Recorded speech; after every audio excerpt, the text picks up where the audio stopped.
HNI ਦਰਸ਼ਕਾਂ ਦਾ ਸਵਾਗਤ ਹੈ। ਮੈਂ ਹਾਂ ਤੁਹਾਡਾ ਰਵੀ ਰੌਣਖਰ। ਅੱਜ HNI ਸਟੂਡੀਓ ਦੇ ਵਿੱਚ ਇੱਕ ਸ਼ਖਸੀਅਤ ਮੌਜੂਦ ਹੈ। ਇਹ ਹਨ ਕਰਤਾਰਪੁਰ ਦੇ ਗੁਰਕੁਲ ਦੇ ਪ੍ਰਿੰਸੀਪਲ ਡਾਕਟਰ ਉਦਿਨ ਆर्य। ਡਾਕਟਰ ਉਦਿਨ, ਤੁਹਾਡਾ ਬਹੁਤ-ਬਹੁਤ ਸਵਾਗਤ ਹੈ। ਧੰਨਵਾਦ ਜੀ। ਜੀ, ਕਰਤਾਰਪੁਰ ਤੁਹਾਨੂੰ ਦੱਸ ਦਈਏ ਕਿ ਕਰਤਾਰਪੁਰ ਆर्य ਸਮਾਜ ਦੇ ਸੰਸਥਾਪਕ स्वामी दयानंद सरस्वती ਉਹਨਾਂ ਦੇ ਗੁਰੂ ਵਿਰਜਾਨੰਦ ਹੋਰਾਂ ਦੀ ਜਨਮ ਭੂਮੀ ਹੈ और उस गुरुकुल का नाम जोड़ा है वो गुरु विरजानंद होरों के नाम पर ही है। गुरु विरजानंद गुरुकुल महाविद्यालय करतारपुर। जी हाँ, ये पूरा नाम है। और जिमें कि डॉक्टर उदयन आर्य संस्कृत के स्कॉलर हैं और पंजाब यूनिवर्सिटी चंडीगढ़ तो पास आउट तो बाद इत्थे वो पिछले 6 सालों तो सेवा निभा रहे हैं। डॉक्टर उदयन आर्य दे नाल असीं अज 2-3 टॉपिक्स ते गल करनी है फटाफट। डॉक्टर उदयन, पहला किहड़ा टॉपिक लईए, राम मंदिर लईए या फिर शिक्षा नीति? कल का ही विषय है, राम मंदिर का विषय सही रहेगा वर्तमान में। और मैं सभी राम भक्तों को, हम सब लोग भगवान श्री राम के वंशज हैं, वो हमारे पूर्वज हैं, हमारे महापुरुष हैं और उनकी जन्मभूमि पर श्री राम मंदिर का एक भव्य शिलान्यास माननीय देश के प्रधानमंत्री श्री ने किया है। तो उसकी सर्वप्रथम तो पूरे देशवासियों को हार्दिक बधाई, बहुत शुभकामनाएं। एक बड़ा अच्छा, एक गौरव का पल है, प्रत्येक भारतीय के लिए गौरव का पल मैं मानता हूँ मैं। परंतु मैं केवल मात्र राम मंदिर बन रहा है इतने मात्र से हमारा राम राज्य स्थापित होने वाला नहीं है।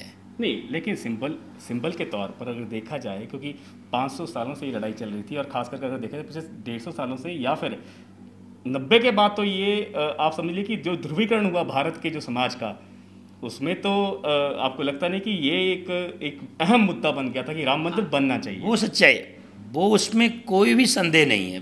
प्रत्येक मानस, भारतीय मानस, हर भारतीय इस विषय को लेकर के गौरवान्वित है और वास्तव में गौरव की अनुभूति होनी भी चाहिए। हमारे महापुरुष हैं, हमारे पूर्वज हैं और वो हमारी संस्कृति के मुख्य प्राण हैं। महर्षि दयानंद जी ने 2 महापुरुषों के बारे में बात कही है, एक भगवान श्री कृष्ण और भगवान श्री राम। वो लिखते हैं यदि इन 2 महापुरुषों को भारतीय संस्कृति से निकाल दिया जाए तो हमारी संस्कृति के पास कुछ बचा ही नहीं है।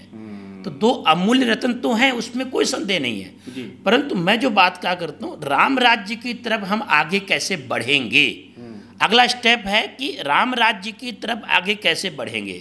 तो उसमें मैंने बहुत सारे विषयों को विचार किया है और मैं आपके माध्यम से वो सुझाव, वो परामर्श सरकार को भी और जो दर्शक गण हैं हमारे, जो राम के अनुयायी हैं, हम राम के फॉलोवर्स हैं, भगवान श्री राम के फॉलोवर्स हैं, उनकी मान्यताओं को मानते हैं, उन सिद्धांतों को मानते हैं। तो सबसे पहला जो मेरा प्रश्न है, आप भी शायद समझते हैं प्रश्नों को। जी रवि जी, प्रश्न ये है कि भगवान राम के बारे में बहुत सारी मिथ्या धारणाएं समाज में, एक आम जनमानस में प्रचलित हैं। नहीं, कैसे क्या मिथ्या? मैं बता रहा हूँ आपको। जैसे मुझे कल एक वीडियो मिला था, आपने वो देखा हुआ मीडिया, सोशल मीडिया के माध्यम से। उसमें एक स्त्री कहती है, लड़की कहती है, मुझे ऐसा पति नहीं चाहिए जिसने धोबी के कहने पर अपनी पत्नी को छोड़ दिया। अब ये जो मिथ्या धारणा है। दूसरी बात, मुझे ऐसा पति नहीं चाहिए जिसने अपनी पत्नी की अग्नि परीक्षा ली हो। ये हमेशा ये प्रश्न रहता है। हाँ, नहीं, मैं जो विषय बता रहा हूँ वही विषय है। कदाचित वहाँ के न्यास के, राम जन्मभूमि न्यास के अधिकारियों के ध्यान में ये विषय होंगे, पर मैं भी ये कहना चाहता हूँ कि इस प्रकार के जो मिथ्या प्रचार जिन विषयों पर, जिन प्रसंगों पर कर दिया गया, उन प्रसंगों के बारे में विस्तृत जानकारी, सटीक उनका आंसर, सही विश्लेषण वहाँ के आने वाले समय में जब वहाँ दर्शक पहुँचे तो उनको वीडियो के माध्यम से, शिलालेखों के माध्यम से, पत्र पत्रिकाओं के माध्यम से वो दिखाई देना चाहिए, जिससे कि आने वाले समय में जो युवक है, जो विज्ञान के आधार पर सोचता है, जिसकी तर्क शक्ति है, जो ये प्रश्न पैदा कर रहा है, उसको भी एक सटीक उत्तर वहाँ से प्राप्त हो। क्योंकि हम राम जन्मभूमि में कोई बात लिखेंगे, कोई बात दिखाएंगे, वो एक प्रमाणिक बात होगी। कई युवक प्रश्न पूछते हैं, भैया ये हनुमान जी की बंदर थे, कौन थे भैया? हनुमान जी पूंछ थी नहीं थी? अगर पूंछ थी तो आज के हनुमान में पूंछ क्यों नहीं हो रही भैया? ऐसे अनेकों प्रसंग हैं जो बहुत विकृत रूप में, बिगड़े स्वरूप में पूरे समाज में स्थापित कर दिए गए। हाँ, चाहे वो विरोधी गण हो राम के, उन्होंने किए हों, चाहे हमारे धर्माचार्यगण उनका उत्तर नहीं दे पाए हों, ये हमारी गलतियां हैं। नहीं, लेकिन कहा जाता है कि उस वक्त के समाज में जब श्री राम ने सीता को वनवास पे भेजा, तो उस वक्त उनके पास 2-3 ही रास्ते थे। मतलब उस वक्त जनता कह रही थी, तो जनता की भावनाओं को देखते हुए कहा, मतलब मर्यादा पुरुषोत्तम तभी तो कहा गया उन्हें। नहीं, वो सब सहमत हूँ, मैंने जो आपकी बात से पूरा सहमत। मेरा प्रश्न ये है, ऐसे अनेकों जो मिथ्या धारणाएं हैं, उनको नलीफाई नहीं किया जा रहा। हाँ बिल्कुल, एक उसमें विज्ञान के आधार पर, साहित्य के आधार पर और अनेक प्रसंगों के आधार पर यथार्थ क्या है। लेकिन इसमें विद्वान लोग जो कहेंगे, जो कि श्री राम को मानते हैं, वो तो कहेंगे भैया अगर आपकी जानकारी नहीं है तो ये तो आपकी अज्ञानता है। नहीं नहीं नहीं, ऐसा नहीं, गलत बात है। ये प्रत्येक धर्माचार्य कर्तव्य है जो राम की कथा करते हैं, भगवान श्री राम गुणगान करते हैं, इन प्रकार के प्रसंगों का उत्तर दें। तो सच्चाई ये है कि हमारे धर्माचार्यों को भी इसका प्रश्न का उत्तर पता ही नहीं है। वो खुद कहते हैं अग्नि परीक्षा होती है, तो अग्नि परीक्षा का अर्थ क्या हुआ? जी। क्या सीता को अग्नि में डाल दिया गया क्या? तो माँ सीता के बारे में इस प्रकार की कल्पनाएं जब करते हैं, इस प्रकार के प्रसंग समाज में व्याप्त होते हैं, तो उससे एक समाज का युवा वर्ग है, जो भी वर्ग है जिसकी अपनी शक्ति नहीं, इसका बारे में विचार नहीं है, वो एक विशेष महापुरुष के प्रति नकारात्मक चिंतन पैदा करता है। मुझे नहीं बनना राम, मुझे नहीं बनना ऐसी माँ सीता, इसने अपने पति कहने ऐसे। इसलिए एक तो प्रसंग ये मेरा रहेगा सुझाव रवि जी, भारत राम जन्मभूमि न्यास के जितने अधिकारी गण हैं, मतलब आपका कहना मतलब अब जो अयोध्या में जाएंगे को, अब श्री राम का भव्य मंदिर तो वहाँ बन रहा है वो ठीक है। अब आपका कहना मतलब कि जो ऐसी भ्रांतियां, ऐसे मिथक जो हैं, उनके सटीक उत्तर दिए जाएं, उनके जवाब दिए जाएं, विश्लेषण उनका पूरा साहित्य के आधार पर, विज्ञान के आधार पर। या आपने एक वैज्ञानिक साइंटिस्ट की बात कही। जी जी जी, मतलब उसमें विज्ञान भी होना चाहिए। राम, अगर हम वानर शब्द को हम लेते हैं, हनुमान वानर थे, उनकी पूंछ थी, तो क्या इसमें विज्ञान किया? विज्ञान है भी या कोई हमने कल्पित कर लिया गया? तो ऐसे भगवान राम के बारे में जो भी मिथ्या प्रचार हैं, मिथ्या धारणाएं हैं, मैं चाहता हूं सरकार को और वहाँ की जो कमेटी गण हैं उनको इस पर विशेष ध्यान देना चाहिए, और इस प्रकार के प्रसंगों का समुचित उत्तर जो साहित्य के अंदर है, इतिहास के अंदर है, और जो विज्ञान परक है, विज्ञान के अनुकूल है, ऐसे अनेकों मिथ्या धारणाओं का उत्तर वहाँ देने का प्रयास करना चाहिए। जी हाँ। दूसरी बात, भगवान राम किसके उपासक थे? प्रश्न ये भी है। मैं उन सभी राम भक्तों से ये नम्रता पूर्वक निवेदन करना चाहता हूँ, आज हम सब लोग जो हिंदू जाति है वो बटे हुए क्यों हैं? उन बटे हुए कारण एक पूजा पद्धति भी है, अनेकों पूजा पद्धति, मेरी अपनी अलग है, आपकी अपनी अलग है, पर दोनों राम के अनुयायी हैं। तो अगर हम भगवान राम के अनुयायी हैं तो मैं ये प्रश्न सरलता से कहना चाहता हूँ, राम की पूजा पद्धति को अपनाना, सरल सी बात। क्या आपके सिर पे चोटी है? क्या आप गले में जनेऊ है? क्या आप धोत वस्त्र पहने हुए हैं? क्या आप वैदिक मंत्र, गायत्री मंत्र बोलते हैं? ये जो राम जैसा जो गुणत्व है वो भी हमें लाना पड़ेगा। इसलिए मैं कहा करता हूँ, अगर कोई व्यक्ति रोड पर धोती पहन निकल जाए तो उसके प्रति आदर का भाव, कई बार देखते हैं हमारे युवक युवतियाँ उनका अपमान उड़ाते हैं। क्यों ना एक ऐसा माहौल बनाया जाए रवि जी, IAS ऑफिसर भी धोती पहने, प्रिंसिपल धोती पहने, भारतीय वेशभूषा पहने। ऐसी कौन सी अवस्था पड़ गई है कि एक प्रशासनिक अधिकारी टाई पहनता है? ऐसी कौन सी अवस्था बन गई है कि एक प्रिंसिपल महाविद्यालय का वो टाई लगा के पहनता है? ये क्या है? आपके कहने का मतलब है कि आपने एक मंदिर तो बना लिया, एक बिल्डिंग तो तैयार हो रही है, एक भव्य मंदिर बन रहा है, बिल्कुल, लेकिन आदर्श जो श्री राम के हैं वो कहाँ पर है? क्योंकि श्री राम की जब फोटो दिखाई जाती है तो वो धोती में ही दिखते हैं। धोती है, तो मतलब क्या उनका है? जी। वो वेद के उपासक हैं, गले में जनेऊ है। अच्छा, प्रश्न ये कि मतलब राम मंदिर के साथ साथ में भारतीयता, वो भारतीयत्व हमारे अंदर दिखाई दे और उसका एक माहौल बन जाए, पूरा माहौल, पूरे भारतवर्ष में ऐसा माहौल बन जाए कि अभी तक क्या हम कहते हैं कि जो धोती पहनता है वो पंडित, वो पुरोहिताई करता होगा, एक ये मानसिकता है। हम इस प्रकार की वेशभूषा को, भारतीय वेशभूषा को, जैसे हम बात करें कोई ऐसी पंजाब च रहने जिदा कि आप पंच ककार की गल करते हैं, जो पंच ककार श्री गुरु गोबिंद सिंह जी ने, है ना, कच्छा करा के पान साई बात कही। तो वहाँ पर भी उस समाज यही कहता है कि आप केश रखिए, क्योंकि पहले वो मुझे याद है हरिमंदिर साहिब जाने का मुझे मौका मिला, तो वहाँ पर पहले लिखा था कि पहले बड़े केश हुआ करते थे, फिर थोड़ा थोड़ा कि फिर टोपी आ गई, खत्म हो गया, फिर वो खत्म हो गया। तो वो भी वहाँ भी एक संस्कृति को बचाने की बात होती है। तो आपका कहने का मतलब कि अगर चलना तो ऐसे चलें। हाँ, मतलब राम के साथ में, भगवान श्री राम के साथ में भारतीयता का स्वरूप हमें पूरे समाज में स्थापित करना पड़ेगा। इसलिए राम मंदिर के निर्माण के साथ साथ में ये भी एक हम आयोजन बनाएं, ये भी एक माहौल बनाएं। तो कोई बात करता नहीं करता, बिल्कुल नहीं करता। हो सकता है कि जन्मभूमि बनने के बाद हो सकता है, इस पे बात चलेगी। मैं तो ये कहना चाहता हूँ, शिखा का स्वरूप इतना ऐसी शिखाएं रखी जाएं प्रत्येक वर्ग के अंदर, ब्राह्मण, क्षत्रिय, वैश्य, शूद्र, सभी शिखाधारी हों, सभी जनेऊधारी हों, सभी धौतवस्त्रधारी हों, सभी गायत्री मंत्र का पाठ करने वाले हों। ऐसा जो स्वरूप जब आएगा तो हम सच्चे माने में एक भारतीयता का जो पहचान, जो प्राण भगवान श्री राम हैं, हम उनके कार्यों को बहुत जल्दी से आगे बढ़ाएंगे और फिर मैं कह सकता हूँ राम राज्य स्थापित होगा। तो अब हमने राम राज्य की ओर आगे बढ़ना है। इसमें एक प्रसंग मैं और कहना चाहूँगा, मुझे सुनने में आया है कि वहाँ पर एक भव्य यज्ञशाला का निर्माण हो रहा है। अच्छा। क्योंकि भगवान श्री राम के जीवन घटना है, वो यज्ञ की रक्षा के लिए गए थे। गुरु ने कहा था, महाराज राजन तुम्हारे चारों पुत्र चाहिए, क्यों चाहिए? यज्ञ की रक्षा के लिए। राक्षस वहाँ विघ्न डालते हैं, तो वो यज्ञ की रक्षा के लिए उन्होंने अपना जीवन दिया, परिवार को और अपने जो सुख सामग्री सारी थी राजा की, उन सबको भूल बार के वो यज्ञ की रक्षा के लिए वहाँ गए। इसलिए एक भव्य यज्ञशाला का निर्माण हो, अच्छी बात हो रही है, परंतु केवल यज्ञशाला हो इतना पर्याप्त नहीं रहेगा।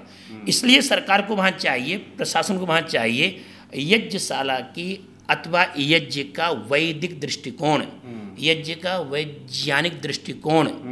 हम ये चाहते हैं, एक घोषणा मैं कर रहा हूँ आज से, जिस प्रकार से पूरे विश्व ने योग दिवस मनाया, योग को माना, क्या आने वाले समय में पूरा विश्व यज्ञ दिवस मना सकता है?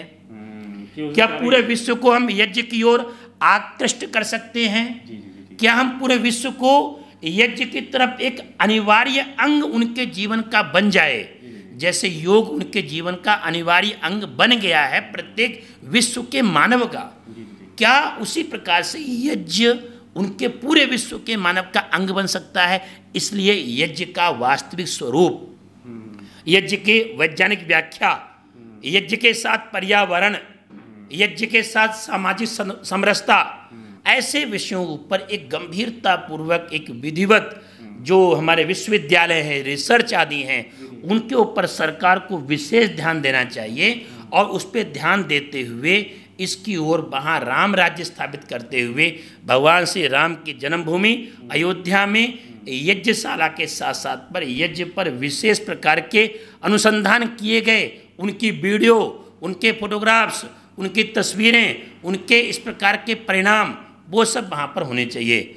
और मैं अंतिम बात बोलना चाहता हूँ जो बड़ा दुखद है, मैं माननीय देश के प्रधानमंत्री साहब का ध्यान दिलाना चाहता हूँ, उनका ध्यान होगा भी शायद, वो विषय है वेद।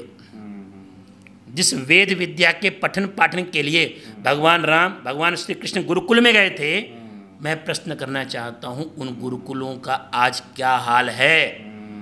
उन वेद के वेदांगों के अध्ययन के करने वाले, कराने वाले आचार्यगण, छात्रगण की व्यवस्था क्या है? उस पर सरकार की योजना क्या है? वो बंद तो नहीं पड़े हुए हैं। इसलिए अगर राम का हमने मंदिर बनाया है तो हमें वेद विद्या के लिए, वेद के प्रचार प्रसार के लिए कुछ विशेष गुरुकुलों को चिन्हित करके हमें विशेष रूप से वेद का पठन पाठन, और केवल मात्र पठन पाठन आध्यात्मिक दृष्टिकोण से नहीं, केवल स्पिरिचुअल नहीं, केवल अध्यात्म न, अध्यात्म के साथ साथ में उसमें विज्ञान भी हो और उस विज्ञान के साथ साथ में भौतिक का जो युग है वो भी उसका स्वरूप वहाँ पर होना चाहिए। इसलिए वेद के विषय के लिए भी इस प्रकार के विशेष गुरुकुलों की स्थापना सरकार को इस अवसर पर करने का संकल्प करना चाहिए। मैं फिर कहना चाहता हूँ, राम के जन्मभूमि में प्रवेश करते ही व्यक्ति केवल मात्र वहाँ राम को केवल आदर्श ना मान करके एक विशेष प्रकार की जो भारतीय संस्कृति थी उसके प्रति गौरव की अनुभूति पैदा हो, भारतीय संस्कृति में किस प्रकार यज्ञ का महत्व था उसके प्रति गौरव हो, भारतीय संस्कृति में किस प्रकार की व्यवस्थाएं थी, पहनावा था, भाषा थी। भाषा ही हमारी एक बड़ी शुद्ध पवित्र संस्कृत का पाठन होना चाहिए, उस पर ध्यान देने वाला विषय है। इसलिए वस्तुतः आज देश हमारा राम राज्य की ओर आगे बढ़ रहा है और उसमें एक जो प्रथम प्रकल्प था, यह प्रथम क्रम था, वो राम राज्य के इस मंदिर निर्माण से शुरू हुआ है। तो मैं पुनः अपने सभी दर्शकों से निवेदन करना चाहता हूँ, जो मैंने एक दो प्रसंग मैंने बात कही है उनको आप अन्यथा मत लेना। कई लोग इसका अन्यथा कि मैं इस प्रकार का नहीं है, सरल सा प्रश्न है, हम इस पे काम करेंगे और इस प्रकार के विचारों को आप आगे पहुंचाएं, जो मैंने सुझाव दिए, जो मैं चाहता हूं। और शायद ये मेरी समस्या नहीं है, ये प्रश्न आपके भी हैं, ये आप भी चाहते हैं, तो क्यों ना है इस प्रकार के प्रश्नों को, इस प्रकार के समाधान को एक अंतिम सरकार तक जो इस कार्य कर रहे हैं उनके ध्यान में सारे प्रसंग आएँ और इस सुंदरता के साथ में भव्य मंदिर निर्माण हो और भव्य मंदिर निर्माण के साथ साथ में भारतीयता की भी वहाँ झलक हो, ये मैं यहाँ पर कहना चाहता हूँ। डॉक्टर उदयन आर्य, आपने अगर आपकी बातों का निचोड़ निकाला जाए तो सिर्फ जड़ पूजा करने से या फिर श्री राम की मूर्ति के आगे झुकने से या फिर माथा टेकने से कोई लाभ नहीं होने वाला। लाभ होगा श्री राम जैसा बनने से, उनके आदर्शों पे चलने से। मैं एक प्रसंग में पढ़ रहा था कि भगवान राम राज्य के समय लोगों के आंखों में आंसू तब आते थे यज्ञ की धुएं के कारण। लोगों की आंखों में आंसू ही नहीं थे, इतने अच्छा, अगर आंसू आते थे तो यज्ञ की धुएं के कारण। तो जी जी जी जी, जबकि आप कल्पना की किस प्रकार का वो एक राज्य स्थापित किया होगा भगवान श्री राम ने। जी हाँ जी हाँ जी हाँ जी, अच्छा। मतलब आप कल्पना, आंसू ही नहीं आते थे, यज्ञ की धुएं के कारण ही उनके आंसू आते थे। ऐसा वाल्मीकि रामायण में अनेकों जगह प्रसंग मिलते हैं हमारे लिए। हाँ जी आचार्य, आप हमारे ऑफिस में आए और आपने समय दिया और हमें महत्व बताया कि असल में राम राज्य स्थापित करने की ओर आपको जाना चाहिए। आपको समाज को समृद्ध और सुखी बनाना है और पुरानी जो हमारी जो वो गौरवशाली जो संस्कृति थी, हाँ, उस पे चलना है। सही स्वरूप में सिर्फ माथा टेकने से काम नहीं चलने वाला। हाँ, लोगों की अपनी मान्यताएं हैं, लोगों की श्रद्धाएं होती हैं। अगर लूँ तो उसको इसलिए जैसा नहीं रवि जी, लोगों की मान्यताएं हैं, लोगों की श्रद्धाएं हैं, लोग नतमस्तक होते हैं, लोग चरण स्पर्श करते हैं, लोग नमन करते हैं, अच्छी बात है। परंतु ये जो मैंने कुछ बातें कही हैं भारतीयता के संदर्भ में, राम राज्य के संदर्भ में, हमें इस पर भी विचार करना है। हमने ये भी नहीं ध्यान देना है कि हमारे आसपास में वेद का पढ़ने पढ़ाने वाला ब्राह्मण या अध्यापक कहीं भूखा तो नहीं है, वो सुरक्षित तो है, आचार्य के कई शब्द, वो स्वस्थ तो है। आचार्य ने इसकी अपॉर्चुनिटी जो हमारे पास थी, जो ये जो उपलक्ष्य था राम मंदिर का, उसमें आपने 3-4 बातें बताई हैं। वेद बताया है कि वेदोच्चारण, वेद की रक्षा हो, वेदों को पढ़ाने वाले गुरुकुल कहाँ पर गए हैं जो कि बंद होने की कगार पे हैं। और डॉक्टर उदयन आर्य का जो गुरुकुल है उसके भी हालात बहुत अच्छे नहीं हैं, वहाँ भी बहुत ज़्यादा हेल्प की जरूरत है, समस्या है, फंड्स की कमी है, इसको हमें मानना पड़ेगा। हालांकि कम फंड्स में आप बड़ा अच्छा कॉलेज चला रहे हैं। उसके बाद ये है कि शिक्षा की आपने बात की, वेशभूषा की आपने बात की, तो आपने आपने बता दिया कि राम राज्य तो बनना है, लेकिन राम राज्य में वेशभूषा संस्कृति कैसी हो उस पर भी ध्यान देने की जरूरत है। बिल्कुल, बहुत ध्यान देने की आवश्यकता है। हाँ, तो ये था HNI का स्पेशल प्रोग्राम। डॉक्टर उदयन आर्य हमारे पास आए, आपका बहुत बहुत धन्यवाद। और डॉक्टर उदयन, हम चाहते हैं कि आप दोबारा फिर से आएँ, शिक्षा नीति पे हम फिर बात करेंगे। धन्यवाद। धन्यवाद। ओम धन्यवाद जी, सभी को नमस्ते।